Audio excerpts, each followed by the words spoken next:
গুরুদের সন্নিধানে রহি করে দর্শনে, সে আনন্দের কি কহিব বলে। গরুর স্তম্ভের তলে আছে এক নিম্ন খালে, সে খাল ভজিল অশ্রু জলে। কলি পাবনাবতার শ্রীমন মহাপ্রভুর করুণা ঘনমূর্তি পরম পূজ্যপাদ গৌড়ীয় বৈষ্ণবাচার্য শ্রী শিল কৃষ্ণদাস কবিরাজ গোস্বামী চরণ তাঁর শ্রী শ্রী চৈতন্য চরিতামৃতে মধ্যলীলা দ্বিতীয় পরিচ্ছেদে শ্রী শ্রী কৃষ্ণ চৈতন্য মহাপ্রভুর সুগম্ভীর গম্ভীরা লীলার সূত্র রচনা করছেন। শ্রীমন মহাপ্রভু একদা শ্রী শ্রী জগন্নাথ দেবের মন্দিরে তাঁর দর্শন করছেন। বলভদ্র সুভদ্রার সঙ্গে জগন্নাথের স্বরূপ দর্শন পেয়েছেন।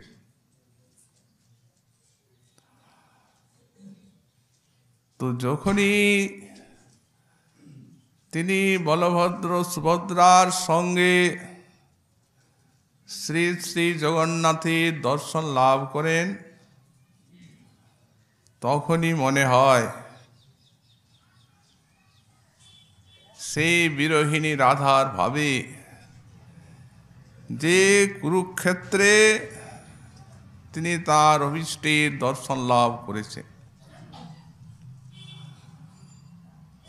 আজও সেই প্রকার সেই ভাবনিধির ভাব সিন্ধু উচ্ছ্বসিত হয়ে উঠেছে।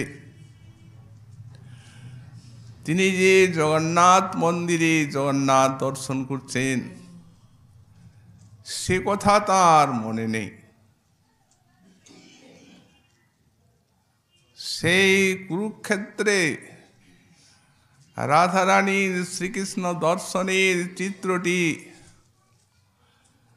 তার সম্মুখে প্রজ্জ্বল ছবির মতো ফুটে উঠেছে। শ্রীপাদ শুকদেব মুনি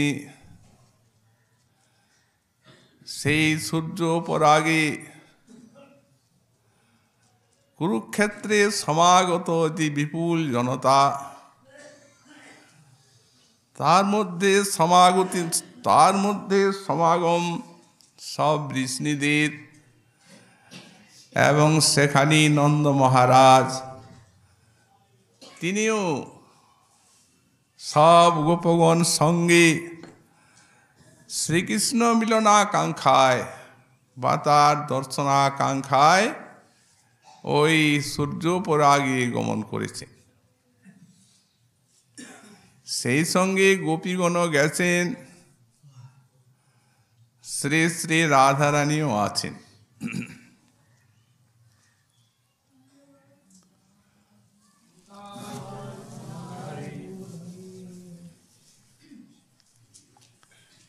শ্রীপাদ শুকদেব মুনি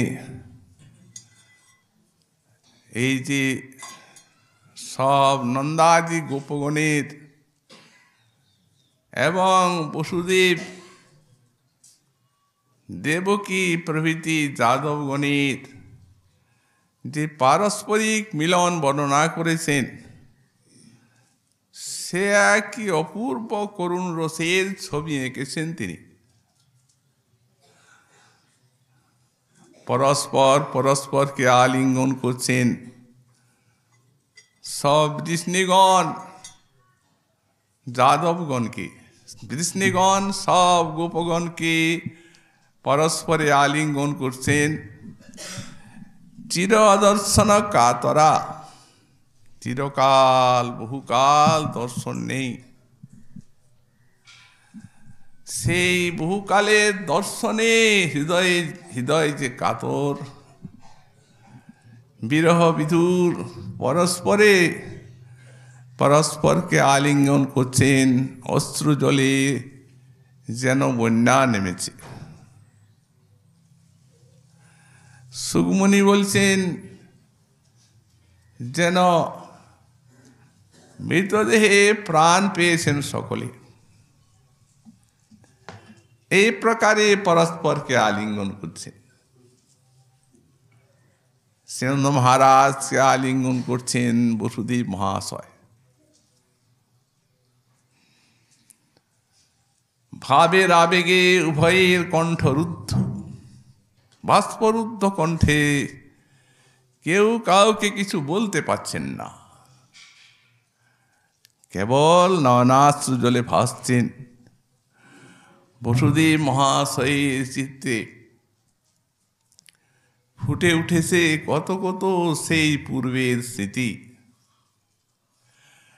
সেই যে কংস কর্তৃক অত্যাচার, সেই যে কারারুদ্ধতা,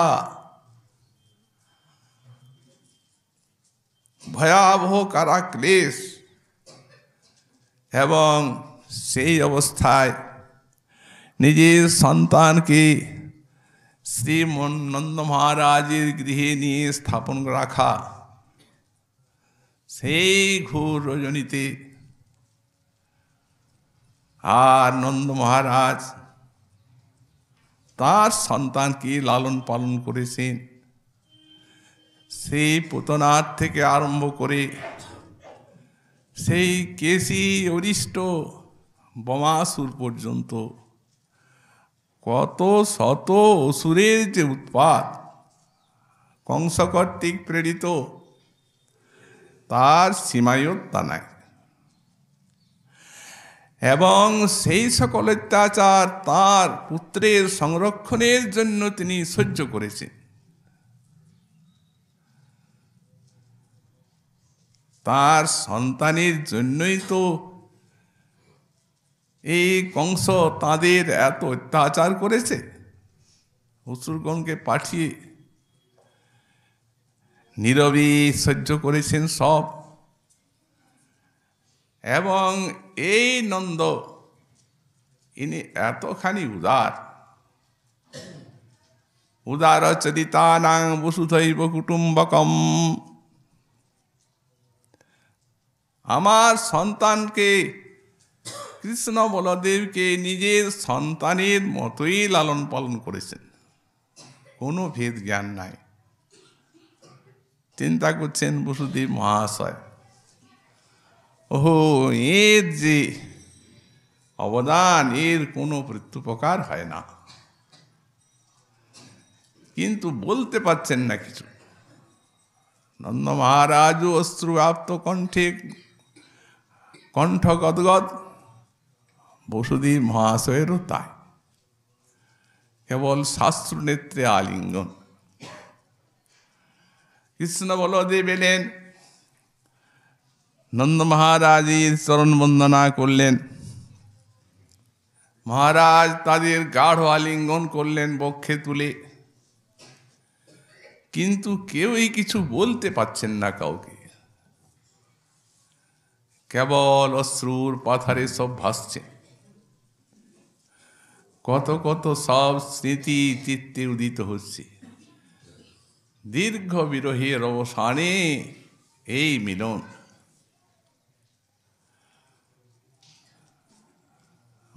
দেবকী রোহিণী, মাতা যশোমতীর সঙ্গে মিলিত হচ্ছেন, সেই রূপ। তবে হ্যাঁ, তারা গদগদ কণ্ঠে দুটো একটা কথা বললেন, হে ব্রজেশ্বরী, আমাদের সন্তানকে যে তুমি নিজের সন্তানের মতো লালন পালন করেছ, এত স্নেহ, এত করুণায় কত কষ্ট সহ্য করেছ তোমরা, এর কোনো প্রতিদান দেওয়ার মতো আমাদের কিচ্ছু নেই।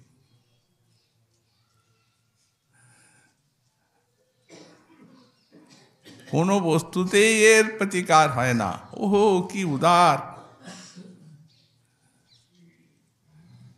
কি অদ্ভুত গুণময় চরিত্র তোমাদের। ব্যাখ্যাকার বলছেন, যদি নন্দরানী বলেন কেন পুত্রদের ফিরিয়ে দিলেই উপকার হবে, বলো কৃষ্ণ বলদেবকে। বলেন হবে না। কি করে হয়? সে আমাদের ছেলেকে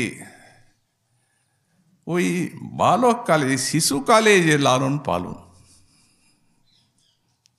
তাতে মাতাই তো সন্তানের সব। সে সময় যে মাতার শিশু পালনের জন্য যে কষ্ট, যে আরতি, এবং যে সকল মাতার সন্তানের জন্য কত উদ্বেগ, কত আকাঙ্ক্ষা, কত কিছু, এখন বয়স্ক ছেলে গেলে কি সেটি হয়? আর তারপর পালিত পুত্র, তো পালিত পুত্র গেলে তার কোনো প্রতিশোধ হয় না। আমরা তোমার নিকটে ঋণী থেকে গেলাম, তোমার এই উপকার আমরা সারা জীবন স্মরণ করব। কৃষ্ণ বলদেব মায়ের চরণে প্রণত হলেন যশোমতীর।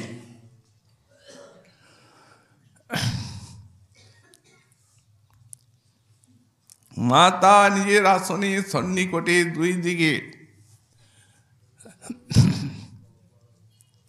এই দুইটি সন্তানকে গাঢ় রূপে আলিঙ্গন করে আর কেবল অশ্রুধারায় তাদের স্নান করাতে লাগলেন, পাথরের প্রতিমার মতো নিস্পন্দ হয়ে কেবল অশ্রুধারায় স্নান করাচ্ছে। কেউ কিচ্ছু বলতে পারছেন না।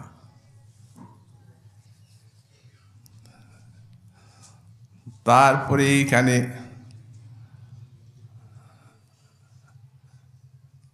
আমাদের সুতমুনি সৌনক আদি ঋষিগণের প্রতি বলছেন, শ্রী ঋষির উবাচ। যখন গোপীগণের কথা বলবেন তখন এই শব্দটি দিয়েছেন, ঋষির উবাচ। তো তোষণী টিকায় ব্যাখ্যাকার লিখছেন, ঋষি শ্রীপাদ শুকদেব মুনি সর্বজ্ঞ। এই জন্য গোপীগণের সঙ্গে যে আলাপ হলো, গোপীগণ যা বললেন এবং তার উত্তরে যে কৃষ্ণ যা বললেন এটি যেন সাক্ষাৎ প্রত্যক্ষের মতো দেখেই বলছেন শ্রীপাদ শুকদেব মুনি। এই জন্য এইখানে ঋষির উবাচ শব্দটি দিয়েছেন। গোপ্যশ্চ কৃষ্ণমুপলভ্য চিরাদবিষ্টম যৎ প্রেক্ষণে দিশিষু পক্ষ্ম কীটং সপন্তি দিগ্ভাম হৃদি কীতমলং পরিরভ্য সর্বা তদ্ভাব মা পুরলম নিত্য যুজাং দুরাপম। ঋষি এই শ্লোকটি বললেন, মহারাজ এই যে গোপীগণ,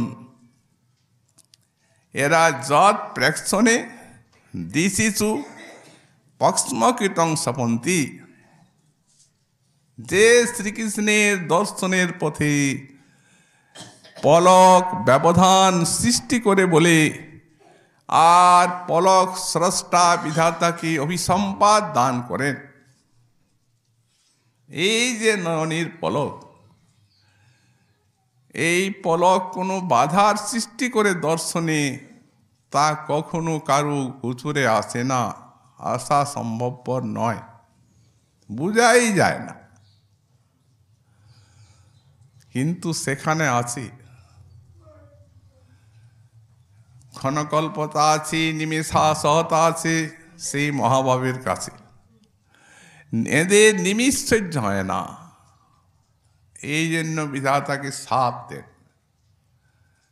যে দেখিবে কৃষ্ণানন্দ বিধি তার করে দুনয়ন।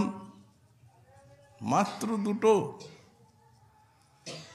হাজার হাজার কোটি কোটি নেত্র দেওয়া উচিত ছিল। তাতে দিল নিমিষ আচ্ছাদনে, করল তো দুটো, আবার তার উপরে ওই দর্শনের ব্যবধান কারক নিমিষ দিয়ে ঢেকে দিল। বিধি জড় তপোধন, রসশূন্য তার মন। ওহো, সে রস জানে না। কৃষ্ণ দর্শনে যে কি আনন্দ, কি রস, তা কি কোনো তপস্বী জানে? ও তো প্রেমিকের বস্তু, প্রেমিক আস্বাদন করবেন। অতএব রস শূন্য তার মন, তাই নাহি জানি যজ্ঞ সৃজনে। যজ্ঞ সৃষ্টি বিধাতা জানেন না।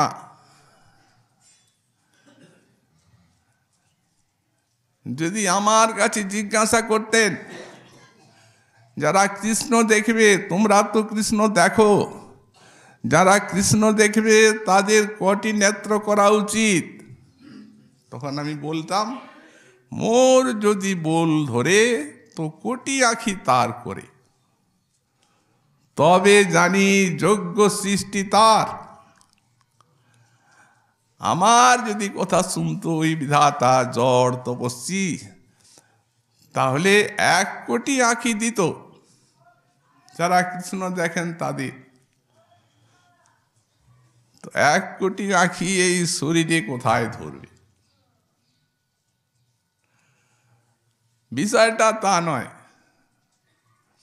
এই বিষয়টির দ্বারা তাদের অন্তরের কৃষ্ণ দর্শনের যে অনন্ত আকুতি, ব্যাকুলতা, সেইটি অভিব্যক্ত হয়েছে। 1 কোটি আঁখি, 2টা আঁখি এদের 1 কোটির থেকে অনেক বেশি। কারণ নয়নে প্রেম না থাকলে তো আর কৃষ্ণ মাধুরী আস্বাদন করা যায় না। হাজার তো চক্ষু আছে ইন্দ্রের, তাতে কি হলো? কৃষ্ণের সঙ্গে লড়াই করল।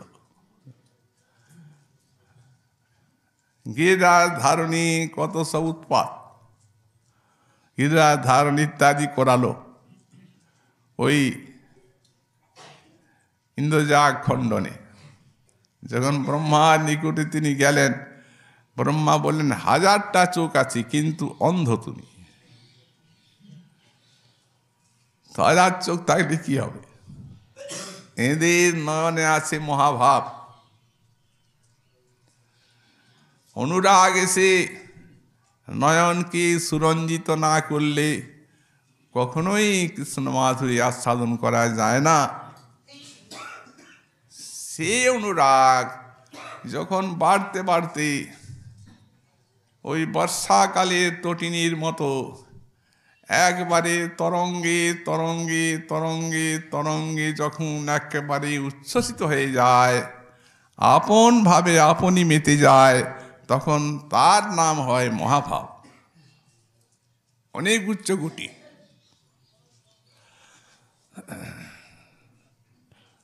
তো সুতরাং যাদের কৃষ্ণ দর্শনের পথে বাধার সৃষ্টি করে পলক বলে অভিসম্পাদ দেন পরক স্রষ্টাকে, বললেন তারা কৃষ্ণম উপলভ্য চিরাদভিষ্টম, অনেক দিন পরে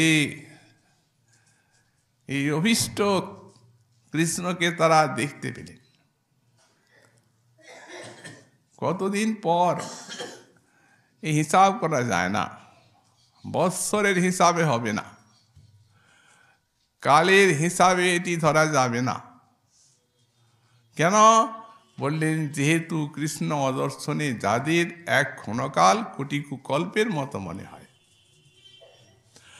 তো যাদের কৃষ্ণ বিরহে ক্ষণকাল কোটি কল্পের মতো মনে হয়, তাদের কতদিন এই চিরাতটা সে কেউ হিসাব দিতে পারে?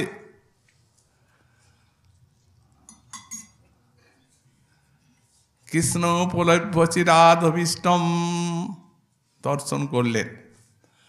আর দৃগ্ভাম হৃদি কৃতমলম পরিরভ্য, সেই কৃষ্ণমূর্তিকে তারা নয়নের দ্বারা হৃদয়ে নিয়ে এলেন।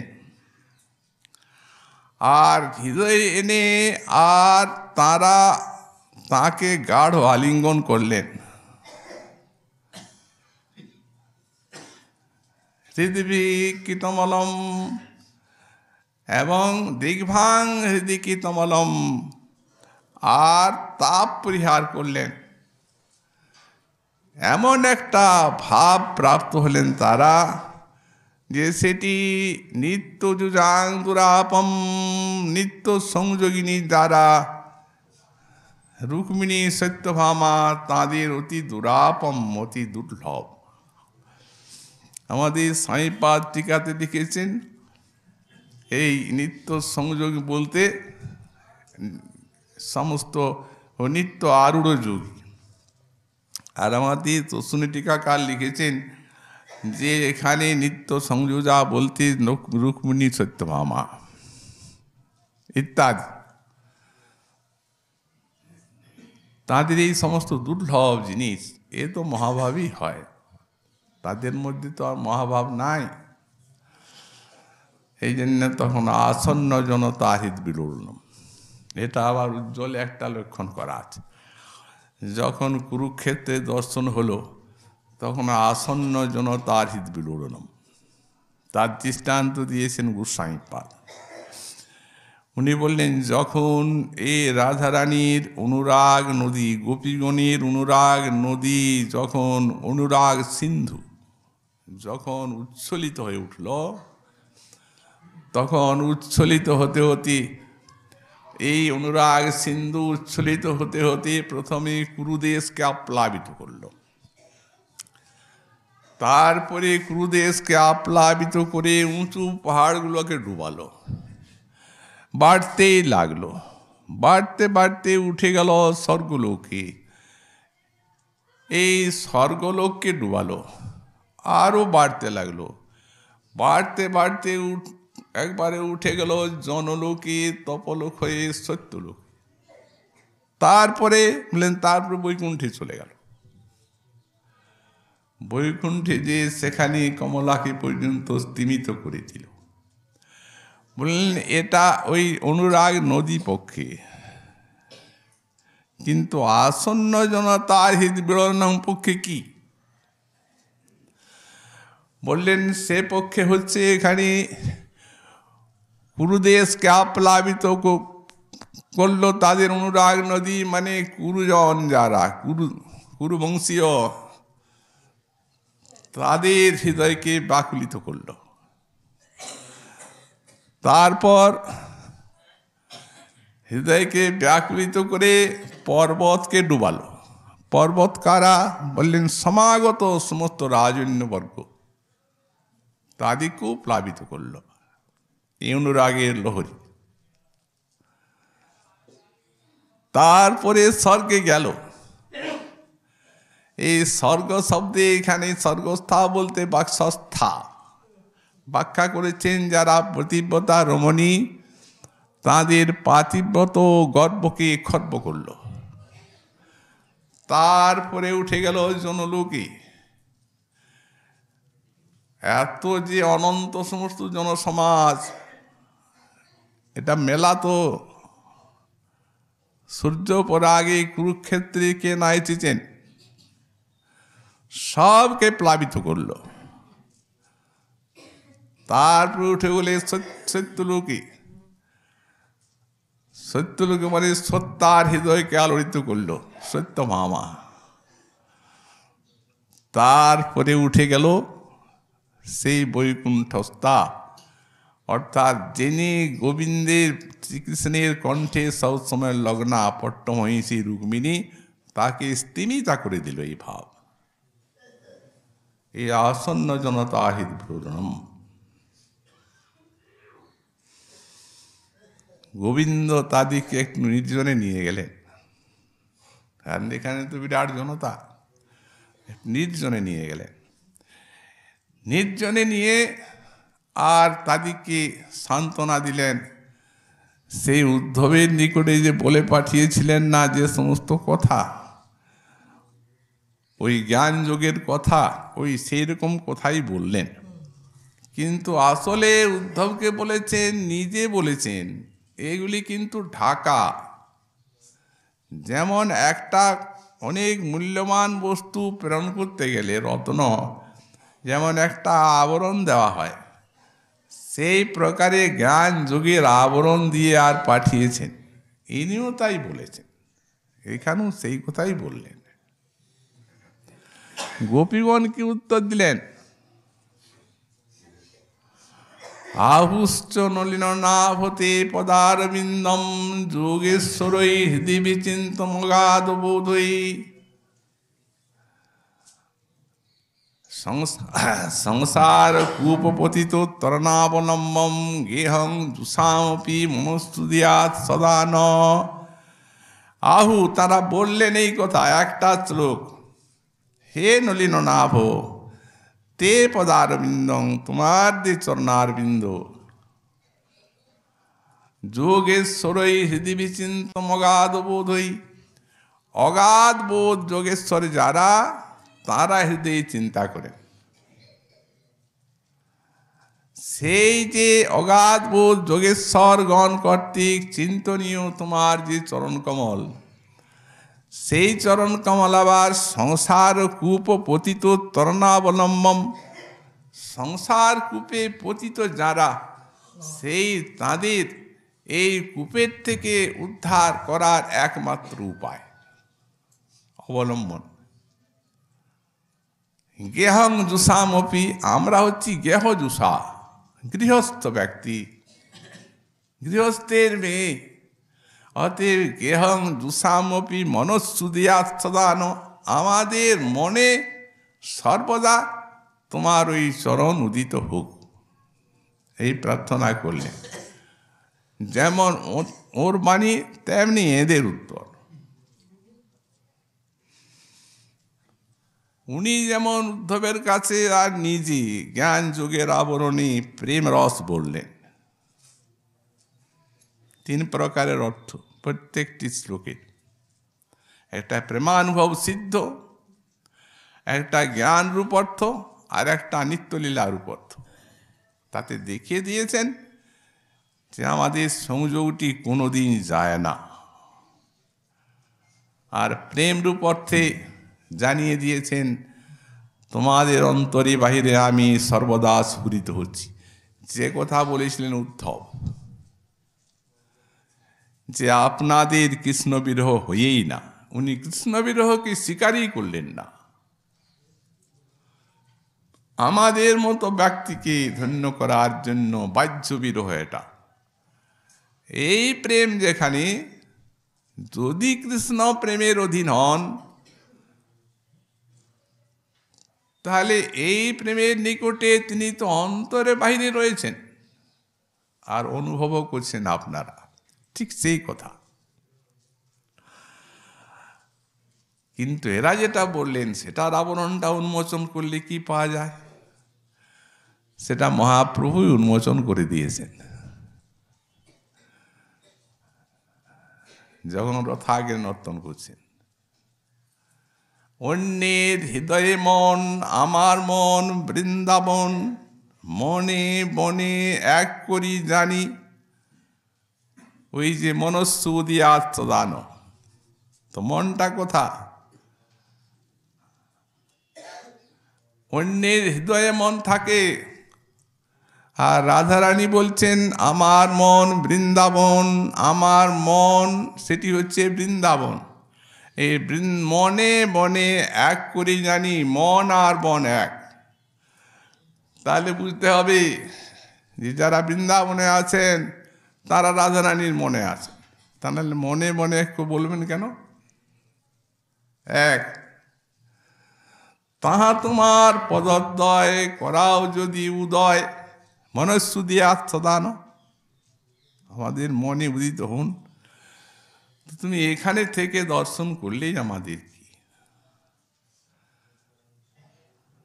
সেবা তো করতে পারবো না। অতএব সেইখানে যদি তুমি তোমার আচরণ উদয় করাও, মহাপ্রভুর সেই কথাগুলি ওই জগন্নাথ দর্শনে আপন মনে বলে যাচ্ছেন। তাহা তোমার পদোদয় করাও যদি উদয়, তবে তোমার সত্য কৃপা মানি। প্রাণনাথ সুনমোর সত্য নিবেদন, ব্রজ আমার সদন, তাহা তোমার সঙ্গম না পাইলে না রহি জীবন। বৃন্দাবন আমার ঘর, সেখানে তোমার চরণ না পেলে এই দেহে আর প্রাণ থাকে না। ওহে পূর্বে উদ্ধব দ্বারে, এবে সাক্ষাৎ আমারে, তুমি জ্ঞান যোগের কহিলে উপায়। তুমি বিদগ্ধ কৃপাময়, জানো আমার হৃদয়, মোরে কি হইছে কহিতে জুয়ায়। এগুলা কি আমাকে বলা উচিত তোমার? তুমি কি আমার হৃদয় জানো না? যে জ্ঞান যোগের উপায় বললে, তুমি তো জ্ঞান যোগের সঙ্গে প্রেমানুভব সিদ্ধ বলেছেন। বললেন বললো এটা ওরা নেন না। যেমন রাসে যখন কৃষ্ণ কথোপকথন করেন, তখন উপেক্ষা ভঙ্গির সঙ্গে প্রার্থনা ভঙ্গি ছিল।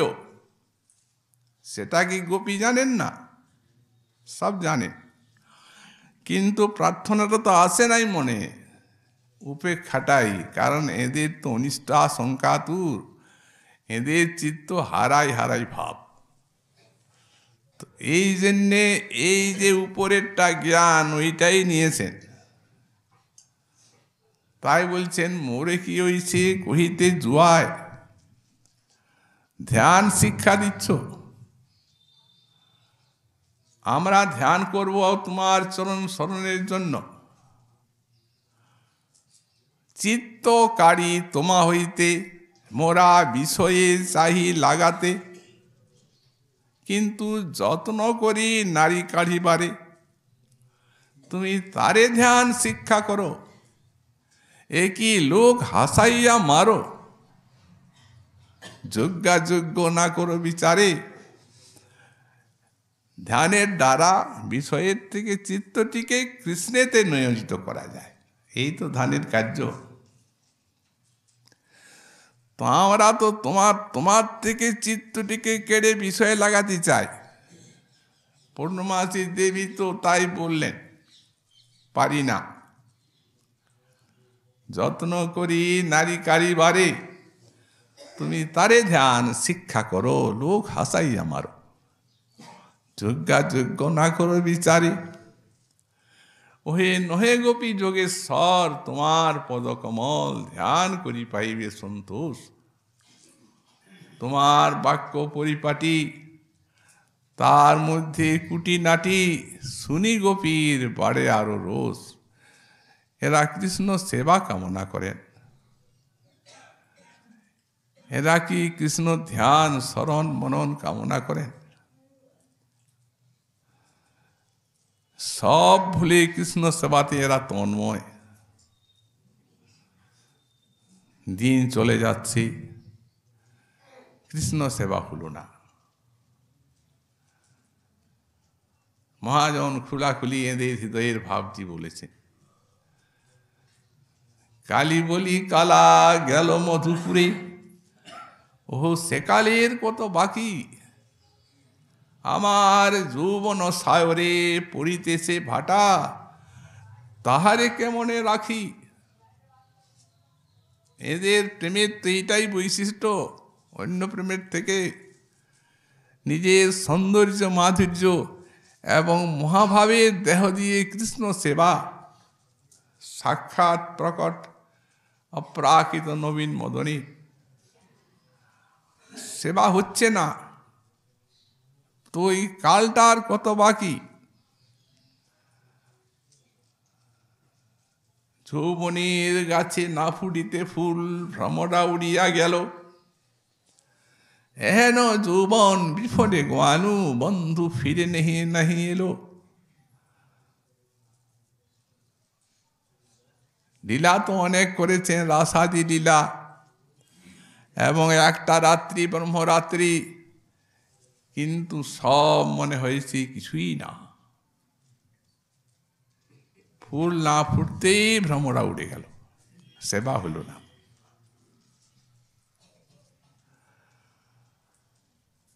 যাও যাও সখী জানি নাই, সহ বন্ধু আসে কি না আসে।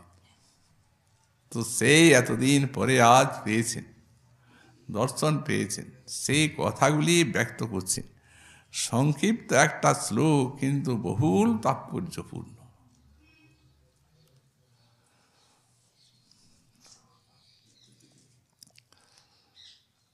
অতএব তারে ধ্যান শিক্ষা করো, লোক হাসাইয়া মারো, কি যজ্ঞাযজ্ঞ না করো বিচারে। নহে গোপী যোগেশ্বর, তোমার পদকমল ধ্যান করি পাইবে সন্তোষ। তোমার বাক্য পরিপাটি, তার মধ্যে খুঁটি নাটি, শুনি গোপীর বাড়ে আরো রোষ। তোমার যে অন্য দেশ, অন্য সঙ্গ, অন্য বেশ, ব্রজজনী কভু নাহি ভাই।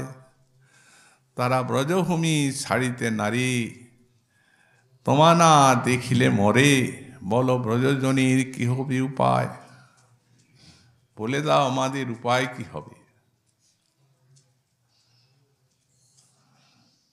না গুনি আপন দুঃখ, সবে ব্রজেশ্বরী মুখ। দেখি সবার হৃদয় বিদরে, নিজের দুঃখ গণনা করি না। ওহো, এই ব্রজেশ্বরী যশোমতী মাতা, তাকে তো দেখলে, তাকে দেখা যায় না, পারি না।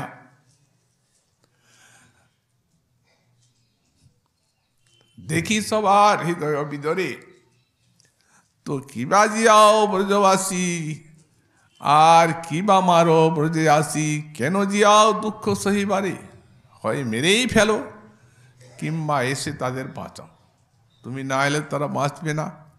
অতএব কিবা মারো ব্রজবাসী, নহি জিয়াও ব্রজে আসি। কেন জিয়াও দুঃখ সহিবারে, তুমি কেন তাদের দুঃখ সহ্য করবার জন্য বাঁচিয়ে রেখেছ।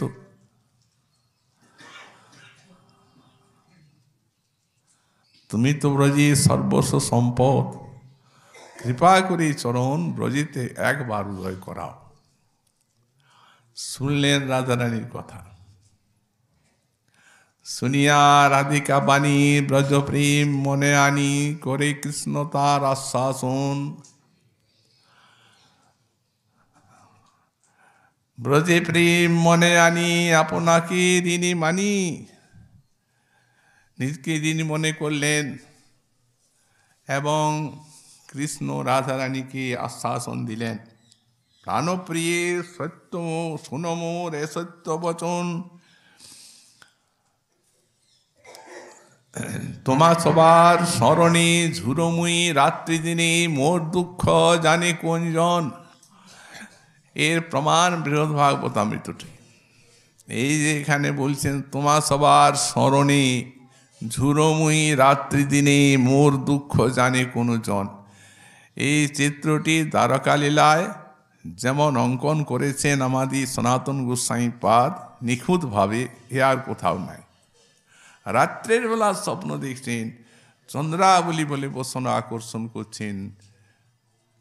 রুক্মিণী সত্যভামা, রাধে তোমার এই কি আচরণ। কথা বললে উত্তর নেই, সারা রাত কাঁদছেন, কোনোদিন মূর্ছা হয়ে যাচ্ছে, দিনেও অমনি বলছেন, জাগ্রত অবস্থাও। তো সুতরাং বৃহৎ ভাগবতামৃত পড়লে জানা যায় যে এই দ্বারকায় বসে আর তিনি ব্রজরসেই মাধুর্যময় ব্রজরসের আস্বাদন করছেন বিরহের ভিতর দিয়ে। আর তাদেরকে ত্যাগ করে, এ ত্যাগ নয়, এটি হচ্ছে তাদের প্রেম সিন্ধুকে উত্তাল করে তোলা। গোবিন্দ জানেন কিভাবে ভক্ত প্রেম বাড়বে, তার মতো আর কেউ জানে না। সেই প্রেমিককে কি তিনি ছাড়তে পারেন? একটাও তো বলছেন এখানে, বলবেন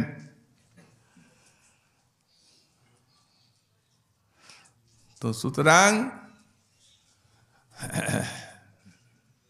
সেথা যত প্রিয়জন পিতামাতা বন্ধুগণ সবে মোর হয় প্রাণসম। রাধে, তার মধ্যে গোপীগণ সাক্ষাৎ আমার জীবন, তুমি মোর জীবনের জীবন।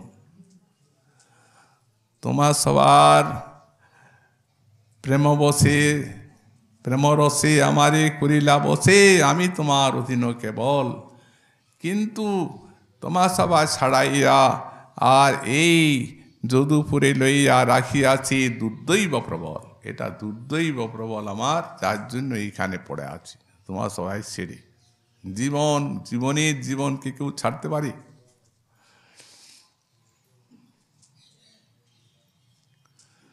তো সুতরাং এই ত্যাগ নয়, এইখানে থেকে জীবনকে স্মরণ মনন করে তাদের ভজন করা। রাখিতে তোমার জীবন সেবি আমি নারায়ণ। তারপরে বলছেন, স্মরণ করিয়ে দিচ্ছেন,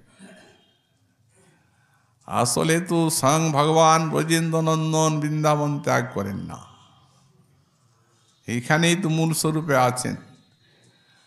ওটা তো বাসুদেব প্রকাশ। অতএব এইখানে প্রচ্ছন্নে থেকে আরেদের বিরহ মাধুরী সাক্ষাৎ আস্বাদন করছেন। বিরহী প্রাণ কণ্ঠাগত, তখন সাক্ষাৎ মিলন হয়ে যাচ্ছে, সমৃদ্ধিমান। তো সাইপাদ বললেন, ন বিনা বিপ্রলম্বেন সম্ভোগ পুষ্টিমশ্নুতে। বিরহ ছাড়া সম্ভোগের পরিপুষ্টি সাধিত হয় না। বিরহ চাই, এরা কামনা করেন। গোস্বামীপাদ সেও বললেন, ইচ্ছেদ পুনঃতাদিসমেব ভাবম। যদি দীর্ঘকাল সংযোগ হতেই থাকে তো মন বিরহ চায়। ইচ্ছেদ পুনঃতাদিসমেব ভাবম যদি শ্রেষ্ঠ না হতো, বিরহীর একটা অলৌকিক রস না থাকতো, তবে প্রেমিকের মন চাইতো কেন বিরহটা? যার জন্য এত রোদন কান্নাকাটি। ক্লিষ্টং কথঞ্চিত তদভাবত স্যাৎ। বিরহের অভাব হলে দুঃখ হয় মনটা, এই জন্য ইচ্ছা করেও বিরহ জাগান। যেমন ব্রজ সংযোগ ক্ষেত্রে আমরা দেখতে পেয়েছি, ব্রজলীলায় ইচ্ছা করে রাধারানীকে বলছেন, চন্দ্রে ওই চন্দ্রা ননে, তার অন্তরে জাগাচ্ছেন বিরহ, অন্তরে জাগাচ্ছেন মান। এটি গোত্রস্খলন বলা হয়। নায়িকার প্রাণাপেক্ষা দুঃখ হয় এটাতে। নায়িকা মনে করেন যে অন্তরে ওই চন্দ্রাই খেলছে, আমি বাহিরে কেবল আমার সঙ্গে আছে, মনটা ওইখানে। এটা ইচ্ছাপূর্বক করেন বিরহ আনার জন্য। 4 প্রকারের তো বিরহ।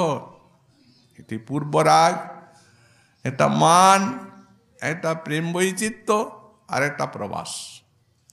তো পূর্বরাগে পরে যে মিলন সেটি হচ্ছে সংক্ষিপ্ত, মানের পরে এটি হচ্ছে সংকীর্ণ, অদ্ভুত প্রবাসে হচ্ছে সম্পন্ন, আর এই সুদূর প্রবাসে সমৃদ্ধিমান। মিলনী রসের পরাকাষ্ঠা, এই সমৃদ্ধিমান সম্ভোগে। এই জন্যে বলে দিচ্ছেন না যে আমি তো এখানেই আছি, তোমাদের সঙ্গে আমার মিলন হয়, তাহলে বিরহ রসের পুষ্টি হয় না। এই জন্যে বলছেন, রাখিতে তোমার জীবন সেবি আমি নারায়ণ, তার শক্তি আসি নীতি নীতি। তোমার শোনে ক্রীড়া করি আর নিত্য যাই যদুপুরী। তাহা তুমি মানব স্ফূর্তি, ওটাকে তুমি স্ফূর্তি বলে মনে করো, কারণ প্রত্যক্ষে তো চলেই গেছেন। এটা সকলেই জানেন, রাধারানীও দেখেছেন। হতে স্ফূর্তি ছাড়া আর কি, কিন্তু স্ফূর্তি না, আমি যাই, সেখানে যাই, আবার যদুপুরীতে আসি। নিত্য যাই যদুপুরী, তাহা তুমি মানব স্ফূর্তি। অতএব এই যাদবের প্রতিপক্ষ যত দুষ্ট কংসপক্ষ সব আমি প্রায় কইলা ক্ষয়। আছে 2-4 জন তাহা মারি বৃন্দাবন, আইলাম আমি জানিও নিশ্চয়। নিশ্চয় আমি আসবো, এই দিন 10 সময় লাগবে। আইলাম আমি দিন 10-20, 10-20 দিনের বেশি না।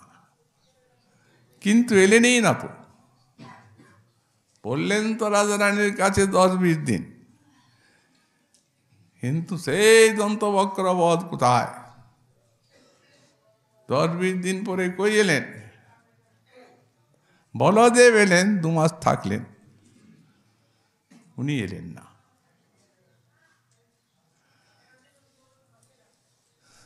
সেই প্রেম বিরহের ভিতরে প্রেম রসের আস্বাদ গোপীগণকে দেওয়ার জন্য, বিশ্বকে এই রসে আপ্লাবিত করার জন্য, গোপীর প্রেমে সিন্ধুকে আলোড়িত করে বিরহ মন্দরীর দ্বারা বিবিধ ভাব রতনরাজি তোলার জন্য, এই সমস্ত নানা কারণে নিজে সেই সমৃদ্ধিমান সম্ভোগ আস্বাদন করার জন্য, তাদেরকেও সমৃদ্ধিমান সম্ভোগ আস্বাদন দেওয়ার জন্য এত সমস্ত কথা মহাপ্রভুর ছবির মতো জগন্নাথ দর্শন করছেন আর চোখের সামনে ভাসছে। তবে জানে আইলাম কুরুক্ষেত্রে, এই জন্যই তো এত অশ্রু।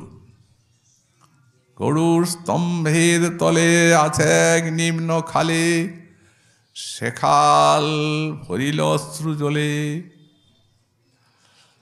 তারপরে জগন্নাথ দর্শন হলো, গৃহে এলেন মহাপ্রভু, সেই ভাবের তরঙ্গ ছুটতে লাগলো। সেই অপূর্ব ভাবের তরঙ্গ ব্যক্ত করছেন শিল কবিরাজ। শ্রীমন মহাপ্রভুর কৃপা হলে আগামীকাল আবার সেই বিষয়ে আমরা আস্বাদন করব। আজকে আমাদের চরিতামৃত কথা এখানেই।